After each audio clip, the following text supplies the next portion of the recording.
بسم اللہ الرحمن الرحیم 19ویں صدی کے آخری عشرے میں یعنی 1890 سے 1896 عیسوی تک سرزمین سندھ کے مشہور ضلع سانگھڑ سے برطانوی راج کے خلاف حر تحریک نے جنم لیا، جسے دوسری حر تحریک بھی کہا جاتا ہے۔ پیر صاحب پگارو چہارم سید علی گوہر شاہ ثانی رحمۃ اللہ علیہ کے دور میں ان کے سرفروش مریدین 12 حر تھے، جنہوں نے برطانوی راج سے بغاوت کرتے ہوئے سانگھڑ کے قریب مکھی جھیل میں اپنا مرکز قائم کیا اور اپنی علیحدہ متوازی حکومت کا اعلان کیا۔ ان 12 حروں کو 12 باغی، 12 بہروٹیا یا مکھی کے منصور بھی کہا جاتا ہے۔ ان 12 حروں نے اپنی 12 رکنی کابینہ بھی تشکیل دی، جس میں بادشاہ، وزیر اور قاضی کے منصب شامل تھے۔ ان 12 حروں کے یہ نام ہیں: بچل ولد وریام خاسخیلی عرف بچو بادشاہ، پیر بخش ولد صالح فقیر وسان عرف پیرو وزیر، فتلو فقیر ہگورو بطور قاضی، گلو فقیر ولد پریو منگریو، بھلو ولد گلو گاہو، عثمان ولد مصری ہگورو، عیسیٰ ولد تسینو ڈاہری، خمیسو ولد سچل وسان، سومار ولد میر خان گاہو اور رانو فقیر وسان۔ ان 12 حروں نے انگریز راج میں متعدد گوریلا کارروائیاں کی اور برطانوی مظالم اور ان کے قبضے کے خلاف بغاوت کا علم بلند کیا۔ ان 12 حروں کی بہادری، سرفروشی اور شجاعت کے داستانوں کی گونج پورے برِ صغیر میں تھی۔ لیوکاس کا لشکر ہو یا جوالا سنگھ کے جودھے، محض ان 12 حروں نے تاج برطانیہ کو اچھال کر رکھ دیا تھا۔ مکھی کے کچھ منصور سانگھڑ کے قریب یادگار جھوڑو لو کے معرکے میں آخری دم تک لڑتے شہید ہوئے تھے، جبکہ بچو بادشاہ اور عیسیٰ ڈاہری کو گرفتار کر کے قتل کا کیس چلایا گیا اور نومبر 1896 عیسوی میں ان دونوں منصوروں کو سانگھڑ میں پھانسی دے کر ان کی لاشیں گم کر دی گئیں۔ بچو بادشاہ اور عیسیٰ ڈاہری کی اس جدوجہد کو آج 125 برس مکمل ہوئے ہیں۔ بچو اور عیسیٰ کی شہادت کے 14 سال بعد 1910 عیسوی میں اس کیس میں شامل برطانوی پولیس افسر سر ایڈمنڈ چارلس کاکس نے اپنی کتاب police and crime in India میں بچو اور عیسیٰ کے اس کیس کا تفصیلی تذکرہ کیا ہے۔ سر ایڈمنڈ چارلس کاکس 1856 میں پیدا ہوئے تھے۔ وہ 15ویں بارٹ اور سر کا درجہ بھی رکھتے تھے۔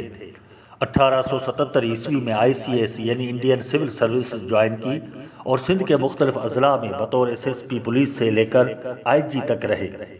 ایڈمنڈ چارلس کاکس نے اور بھی کتابیں لکھی ہیں، جن میں short history of the Bombay presidency, tales of India, my 30 years in India اور police and crime in India وغیرہ شامل ہیں۔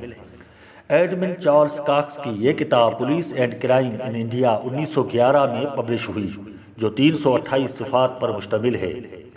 اس کتاب کے چیپٹر نمبر 16 میں بچو بادشاہ اور عیسیٰ ڈاہری کے کیس نمبر 31 آف 1896 کا ذکر موجود ہے اور عنوان ہے تاج برطانیہ بمقابلہ بچو سناف وریام عیسو سناف تسیرنو۔ بچو بادشاہ اور عیسیٰ ڈاہری کے اس کیس اور سزائے موت پر 1 اگست 1896 عیسوی کو جج ٹی ہارٹ ڈیوس نے دستخط کیے تھے۔ ایڈمنڈ کاکس بارٹ اس سزائے موت کو سپروائز کرنے کے لیے اسپیشل ڈیوٹی پر تھے اور اس کیس میں بچو اور عیسیٰ کا جس انداز میں ذکر کیا ہے، اس سے معلوم ہوتا ہے کہ تاج برطانیہ اور انگریز افسروں کو مکھی کے ان منصوروں سے کتنی اذیت اور تکلیف تھی۔ بچو بادشاہ، پیرو وزیر اور ان کے ان باغی ساتھیوں کو انگریزوں نے جس طرح کچلنے اور نام و نشان مٹانے کی کوشش کی، بالکل اسی طرح ان کی بہادری، سرفروشی اور شہادتوں کی داستانیں عوام الناس میں مقبول ہوتی گئی۔ لوک ادب اور لوک گیتوں کے ذریعے کہانیاں گائی جانے لگیں۔ مائیں اپنے بچوں کو لوریوں میں ان کی داستانیں سناتی تھیں۔ ڈاکٹر نبی بخش خان بلوچ نے اپنی 2 کتابوں جنگ نامہ اور واقعاتی بیت میں ایسی عوامی شاعری کا ذکر کیا ہے جو ان سرفروشوں کی شجاعت، بہادری اور کارناموں کو اجاگر کرتی ہے۔ 1913 میں لال چند امر دنو مل جگتیانی نے اپنی مشہور سندھی کہانی حر مکھی جا لکھی، جو بطور پہلی سندھی شارٹ اسٹوری تسلیم کی جاتی ہے۔ بعد میں موہن گیہانی نے اس کہانی کا انگریزی میں بھی ترجمہ لکھا۔ گوبند مالی نے اپنا سندھی ناول جن سوری بھائیں سیج لکھا اور ملہار فقیر خاسکیلی نے متعدد کتابچے بھی لکھے۔ سابقہ آئی جی سندھ پولیس مسٹر آفتاب نبی نے 1996 میں ڈان اخبار میں ہفتہ وار کالمز میں سورہ بادشاہ اور ہر تحریک کے ساتھ بچو بادشاہ اور مکھی کے ان منصوروں کا تذکرہ کیا ہے۔ ہر تحریک کے حوالے سے سابقہ آئی جی سندھ پولیس مسٹر آفتاب نبی کی 2 اہم کتابیں سورہ بادشاہ اسٹڈی سرکل کراچی سے شائع ہو چکی ہیں، جبکہ سانگڑ سے شائع ہونے والے سلسلہ وار جھوگار اور منصور میں بھی متعدد مضامین اور مقالے مکھی کے ان منصوروں کے تناظر میں موجود ہیں۔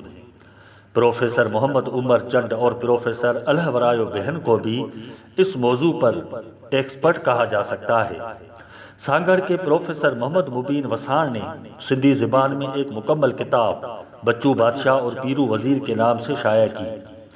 حالیہ دنوں میں اس کا اردو ترجمہ ڈاکٹر غفار براہوی نے پیر محمد راشد روزہ دھنی چیئر خیرپور یونیورسٹی سے شائع کیا ہے، اور تاریخ سندھ میں برطانوی راج کے خلاف جدوجہد کرنے والے ان 12 حروں کے حوالے سے تحقیق کا سلسلہ رواں اور دواں ہے۔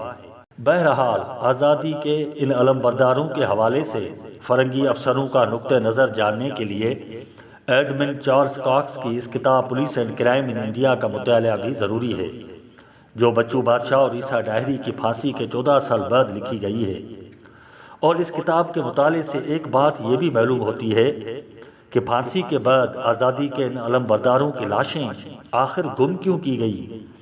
ایڈمن کاکس لکھتے ہیں کہ ان کی لاشیں اگر گم نہ کی جاتی تو لوگ ان کی مزاروں پر مقبرہ یا کوئی یادگار بنا کر ان کو بطور ہیرو پیش کرتا۔ اس لیے پھانسی کے بعد ان کو سانگڑ کے ایک پبلک روڈ پر اس لیے گمنام دفنایا گیا تاکہ لوگ ان پر کوئی یادگار نہ بنا سکے اور اپنی نسلوں کو ان کے کارنامے اور داستانیں نہ بنا سکیں۔ لیکن فرنگی راج اور ان کے ان افسروں کی یہ بڑی بھول تھی، کیونکہ جو لوگ اپنی قوم اور اپنی ملک و ملت کی آزادی، بقا اور تحفظ و دفاع کے لیے جانوں کا نذرانہ دیتے ہیں، ان کی کوئی یادگار ہو یا نہ ہو، اپنی سرزمین اور اپنی قوم کے دلوں میں وہ ہمیشہ زندہ رہتے ہیں، کیونکہ ایک شہید کی موت دراصل پوری قوم کی حیات ہوتی ہے۔